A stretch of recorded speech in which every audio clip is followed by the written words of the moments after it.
الملوك إذا دخلوا قرية أفسدوها وجعلوا عزة أهلها أذلة وكذلك يفعلون إني مرسلة إليهم بهدية فناظرة بما يرجع المرسلون فلما جاء سليمان قال أتمدونني بمال فما آتاني الله خير مما آتاكم بل أنتم بهديتكم تفرحون ارجع إليهم فلنأتينهم بجنود لا قبل لهم بها ولنخرجنهم منها أذلة وهم صاغرون. സൂറത്തുൻ നംൽ. ഈ കത്തും കൊണ്ട് ഹുദ്ഹുദ് മഹാനായ സുലൈമാൻ നബി അലൈഹിസ്സലാത്തു വസ്സലാമിന്റെ കത്തും കൊണ്ട് ഹുദ്ഹുദ് നേരെ ബിൽഖീസിന്റെ അരികിലേക്ക് പോയി. അങ്ങനെ ബിൽഖീസിന് കത്തെത്തിച്ചു കൊടുത്തു. കത്ത് കിട്ടിയപ്പോൾ ചുരുക്കുകയാണ് ആ സംഭവം.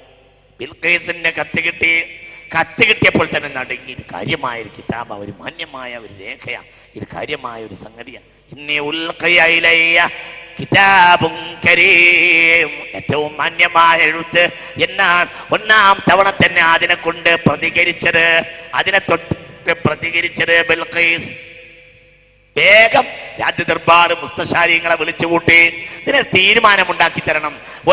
ഒരു കത്ത് കിട്ടിയിട്ടുണ്ട്, ഇതിന് തീരുമാനമുണ്ടാക്കി തരണം. എന്തുകൊണ്ട് ഈ കത്തിന് നമ്മൾ തീരുമാനം പെട്ടെന്ന് കൊടുത്തിട്ടില്ലെങ്കിൽ രാജാക്കൾ കയറും.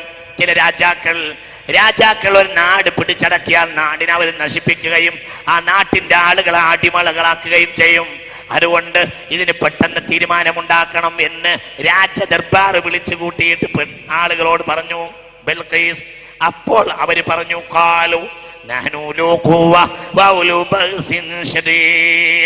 നമുക്കെല്ലാവിധ ആയുധ കഴിവുണ്ടല്ലോ, അതുകൊണ്ട് നമുക്ക് അയാളെ എതിർക്കാം. പക്ഷേ വല്ലമ്രുയിലേക്ക് കാര്യം നീ തീരുമാനിക്കും എന്ന് പറഞ്ഞു. ഇന്നൽ മുലൂക ഇദാ ദഖലു ഖറിയ അഫ്സദൂഹാ വജഅലു അഇസ്സത അഹ്ലിഹാ അദില്ല വകദാലിക യഫഅലൂൻ.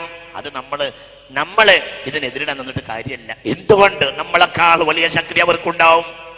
അവസാനം അവർ നമ്മളെ തകർത്ത് കളയും. പിന്നെ എനിക്കാകെ ഒരു പ്രതീക്ഷയുള്ളത്, നമ്മൾ അദ്ദേഹത്തെ ഒന്ന് സോപ്പിടാൻ വേണ്ടി ഒരു ഹദ്യ കൊടുത്തേക്കാം. ആ ഹദ്യ കൊണ്ടുപോയി അദ്ദേഹത്തിന് കൊടുത്തിട്ട് ആ ഹദ്യ ഇത് അദ്ദേഹത്തിന് നമുക്ക് എങ്ങനെയെങ്കിലും സന്തോഷിപ്പിക്കാം. അങ്ങനെ തൽക്കാലം ഒരു ഏറ്റുമുട്ടൽ ഒഴിവാക്കാം എന്ന് ബിൽഖീസ് പറഞ്ഞു. അവസാനം വലിയ ഒരുപാട് കുതിരകളും ഒരുപാട് ഒട്ടകങ്ങളും ഒരുപാട് സ്വർണവും രത്നവും വൈഢൂര്യവും എല്ലാമാക്കിയിട്ട് വളരെ വിശാലമായ ഹദിയയുണ്ടാക്കി. ആ ഹദിയയും കൊണ്ട് യമനിൽ നിന്ന് ഫലസ്തീനിലേക്ക് പോയി ഒരു സംഘം ആളുകൾ. അങ്ങനെ സുലൈമാൻ നബി അരികിൽ ചെന്നു. സുലൈമാൻ നബി അലൈഹിസ്സലാത്തു വസ്സലാം ഹദിയ കണ്ടപ്പോൾ പൊട്ടിച്ചിരിച്ചു പോയി. നിങ്ങൾ എന്നെ കീഴ്പ്പെടുത്താൻ നോക്കുകയാണോ? ഇതൊന്നും എനിക്കൊന്നുമല്ല, എൻ്റെ പടച്ചോൻ എനിക്ക് തന്നത്. എന്താണ് നിങ്ങൾ വിചാരിച്ചത്? എനിക്കെന്തിനാ നിങ്ങളെ ഹദിയ? എനിക്ക് നിങ്ങൾ തരേണ്ട ഹദിയ ലാ ഇലാഹ ഇല്ലല്ലാഹ്, മേലാ നിങ്ങൾ പടച്ചോനല്ലാതെ സുജൂദ് ചെയ്യുകയില്ല, മേലാൽ അല്ലാഹു അല്ലാത്ത ഒരു ഇലാഹിൽ വിശ്വസിക്കുകയില്ല. നിങ്ങൾ എന്താ നിങ്ങൾ എന്നെ പ്രലോഭിപ്പിക്കുകയാണോ? മഹാനായ സയ്യിദുനാ സുലൈമാൻ അലൈഹിസ്സലാത്തു വസ്സലാം, നിങ്ങൾ എന്താ എന്നെ നിങ്ങൾ കീഴ്പ്പെടുത്താൻ നോക്ക്. ഇതുകൊണ്ടൊക്കെ നിങ്ങൾക്ക് തൃപ്തി ഉണ്ടാവും. ഈ ഹദിയ ദുന്യവിയായ ഹദിയ, എനിക്കിതൊക്കെ ചവറാണ്, ഇതൊന്നും എനിക്ക് വിലയില്ലാത്ത കാര്യമാണ്. അമ്പിയാക്കളുടെ കാര്യം അങ്ങനെയാ. അവർ ഏത് ദുന്യാവിന്റെ മുകളിലാണെങ്കിലും ദുന്യാവ് അവർക്ക് വിഷയമാവുകയില്ല. അതൊന്നും എനിക്ക് വേണ്ട, എനിക്കെന്ന് വേണ്ടത് നിങ്ങൾ മുസ്ലിം ആവലാണ് എന്ന് പറഞ്ഞു മഹാനായ ഇർജ്. മടങ്ങിപ്പോന്ന് പറഞ്ഞു. ഹദിയ കൊണ്ടുവന്നവരെ മടക്കി അയച്ചു സയ്യിദുനാ സുലൈമാൻ.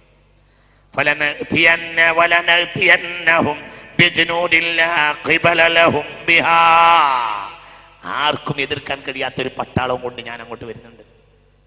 സയ്യിദുനാ ഉമർ ബിൻ ഖത്താബ് റോമിലെ രാജാവിന്റെ കത്തയച്ചു. റോമൻ രാജാവേ, നിങ്ങൾ മുസ്ലിം ആകണമെന്ന് ഉമറിന്റെ വാശിയില്ല.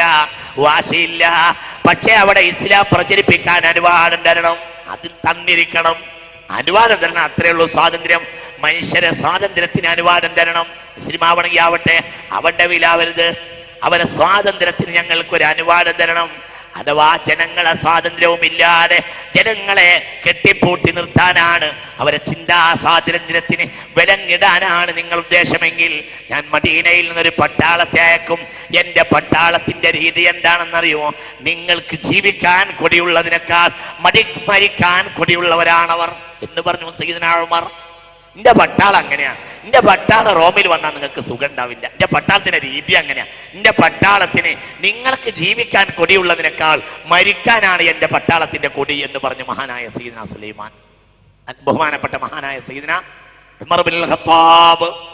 തന്നെ അവർ ഈ ഭൗതികമായ ഹദിയയിലൊന്നും തൃപ്തിപ്പെടുകയില്ല. ഈ കിതാബിന്റെ ആളെ എതിർക്കാൻ കഴിയില്ല എന്ന് ഈ പെണ്ണ് മനസ്സിലാക്കി. അതുകൊണ്ട് എത്രയും പെട്ടെന്ന് നമുക്ക് പുറപ്പെടാമെന്ന് പറഞ്ഞ് വലിയ തന്റെ പരിവാരങ്ങളെയും കൂട്ടി യമനിൽ നിന്ന് വലിയ ഒരു യാത്രയാണ്. അതായത് ലോക ചരിത്രത്തിൽ രാജാക്കൾ നടത്തിയ അക്കാലത്തെ യാത്രകളിൽ ഏറ്റവും വലിയ യാത്രയാണ്. അങ്ങോട്ട് നോക്കാം, ഒരു വലിയ യാത്ര നടത്തുക. യമൻ ഇവിടെയാ. ഇവിടുന്ന് അങ്ങോട്ട് ഫലസ്തീനിലേക്ക് വരികയാണ്. എല്ലാം ഫലസ്തീന്, ഇന്നത്തെ ഇറാഖ്, ഇതൊക്കെ ഇസ്രായേൽ, ഇതൊക്കെ ബഹുമാനപ്പെട്ട സയ്യിദുനാ ഇത്ര വളരെ നീണ്ട ഒരു യാത്ര. സൗദിയൊക്കെ കടന്നാ വരുന്നത്. വലിയ യമൻ കടന്നിട്ട് സൗദി മൊത്തം കടന്ന് നേരെ ഫലസ്തീനിലേക്ക് വരിക. വലിയ ഒരു യാത്ര നടത്തുകയാണ് ബിൽഖീസും പരിവാരങ്ങളും. ഭയങ്കര യാത്രയാണ്, വലിയ ദീർഘയാത്ര. ഇതിനേക്കാൾ യാത്ര സുലൈമാൻ നബി നടത്തിയിട്ടുണ്ട്, പക്ഷെ അത് കാറ്റില്ല. ഇതങ്ങനെയല്ല, ഭയങ്കര ഒരു യാത്ര, ദീർഘമായ. മുസ്ലിമാകാൻ വേണ്ടി വലിയ യാത്രയായി വലിയ ആയിരക്കണക്കായ പട്ടാളക്കൂട്ടത്തോടുകൂടെ ബൽഖീസ് വരുന്നു. ബൽഖീസിന് ഏറ്റവും വലിയ പ്രത്യേകത, ബൽഖീസിന് പച്ചക്കോമേടകങ്ങളും മരുതകങ്ങളും പിടിപ്പിച്ച ഒരു സിംഹാസനം ഉണ്ടായിരുന്നു എന്നുള്ളതാണ്. ആ സിംഹാസനത്തെ ബൽഖീസിന് മുന്നിൽ അവതരിപ്പിക്കുകയാണ് പിന്നീട് സയ്യിദുനാ സുലൈമാൻ. അതൊക്കെ ഭയങ്കര സംഭവമാണ്. അവിടെയാണ് ഇനി ആസഫിന്റെ കഥ. ഞാൻ ചുരുക്കി പറയാണ്, സമയം വളരെ പരിമിതമായിട്ട്. അവൾ വരുന്നുണ്ട്, വിവരം കിട്ടി. ഉടനെ തന്നെ പിന്നെ ഒരുക്കമായി സയ്യിദുനാ സുലൈമാൻ അലൈഹിസ്സലാം.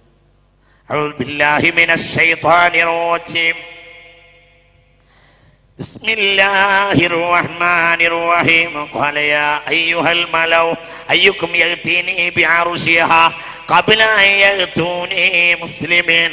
ഖാല ഇഫ്രീതും മിനൽ ജിന്ന് أنا أتيك به قبل أن تقوم من مقامك وإني عليه لقوي أمين. قال الذي عنده علم من الكتاب أنا آتيك به قبل أن يرتد إليك طرفك فلما رآه مستقرا عنده قال هذا من فضل ربي. ബിൽഖീസ് പുറപ്പെട്ടു എന്ന വിവരം കിട്ടിയപ്പോൾ, ബിൽഖീസ് അടുത്തെത്താനായപ്പോൾ മഹാനായ സയ്യിദുനാ സുലൈമാൻ തന്റെ ദർബാർ വിളിച്ചുകൂട്ടി പറഞ്ഞു, ഇതാ അവളെത്താനായിരിക്കുന്നു, അവളെ നമുക്കൊന്ന് അത്ഭുതപ്പെടുത്തണം. അയ്യുക്കും യഅതീനി ബിഅർശിഹാ. തന്റെ സിംഹാസനമായിരുന്നു അവളെ ഏറ്റവും വലിയ പ്രത്യേകത. അത് വളരെ സുരക്ഷിതമായ ഒരു സ്ഥലത്ത് പൂട്ടിയിട്ടാണ് അവൾ അവിടുന്ന് പുറപ്പെട്ടിട്ടുള്ളത്. അവൾ വന്നു കയറുമ്പോൾ അവളെ സുരക്ഷിതത്വം ഒരു സുരക്ഷിതത്വം അല്ല എന്ന് നമുക്ക് കാണിച്ചു കൊടുക്കാം. നമുക്ക് ഇവിടെ ഇരുന്നാലും അവളെ കാര്യത്തെ അട്ടിമറിക്കാൻ കഴിയുന്നത് നമ്മളെ പറ്റിയുള്ള മനസ്സിലാക്കണം. നിങ്ങൾ ഇവിടെ അല്ലേ? നിങ്ങൾക്ക് മനസ്സിലാണ്ട് പറഞ്ഞത്, അവരുടെ ഏറ്റവും വലിയ സുരക്ഷിതത്വം അവർ കൊടുത്തിരുന്നത് എന്തിനാണ്? സിംഹാസനത്തിനാണ്. ആ സിംഹാസനം അത്രയും വലിയ പ്രധാനപ്പെട്ടതാണ്. അതിൻ്റെ പൊലിമ പറഞ്ഞിട്ടാണ് രാജ്ഞിക്കും ആ റാണിക്കും അവരെല്ലാവരും വഴിപ്പെട്ട് നടന്നിരുന്നത്. അത്രയും വലിയ സിംഹാസനമായിരുന്നു അത്. അതിൻ്റെ പൊലിമയായിരുന്നു എന്നും യമനിലെ ചർച്ച.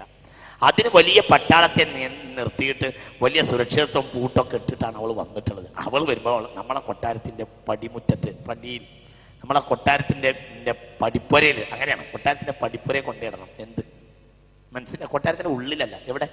ആ പടിപ്പുരയിലാണ് ഇത് കൊണ്ടുവരുന്നത്, കൊട്ടാരത്തിൻ്റെ ഉള്ളിലല്ല. പടിപ്പുരയിൽ നിന്ന് കൊട്ടാരത്തിൻ്റെ പടിപ്പുരയെ കൊണ്ടിടുക. ഈ സിംഹാസനം പടിപ്പുരയെ കൊണ്ടിടണം. അവൾ കൊണ്ടുവന്ന ആദ്യം നമ്മൾ മടക്കിയിട്ടുണ്ട്. അവൾ എത്ര വലിയ സിംഹാസനം നമ്മളെ പടിപ്പുരയെ കാണണം, എന്നിട്ട് അവൾ അത്ഭുതപ്പെടുത്തണം. അവളെ സുരക്ഷിതത്വം ഒരു സുരക്ഷിതത്വമല്ല, അള്ളാഹു അവൻ്റെ അബ്ദിന് ഇഷ്ടപ്പെട്ട് കൊടുക്കുന്ന സുരക്ഷിതത്വമാണ് ഏറ്റവും വലിയ സുരക്ഷിതത്വം. അവളെ കാണിക്കണം. അതായത് തനിക്ക് കിട്ടിയ ഏത് പൊലിമയും അള്ളാഹുവിന്റെ മഹത്വം കാണിക്കാൻ വേണ്ടിയാണ് മഹാനായ സയ്യിദുനാ സുലൈമാൻ അലൈഹിസ്സലാം ഉപയോഗപ്പെടുത്തിയത്. അതാ പറഞ്ഞത്. അപ്പോൾ പിന്നെ രാജദർബാർ കൂട്ടി എന്നിട്ട് പറഞ്ഞു, ആരാണ് സിംഹാസനം എന്ന് പെട്ടെന്ന് കൊണ്ടുവരാൻ. അപ്പോഴത്തിന് ഇഫ്രീത്ത് എണീറ്റു. ജിന്നല്ലേ,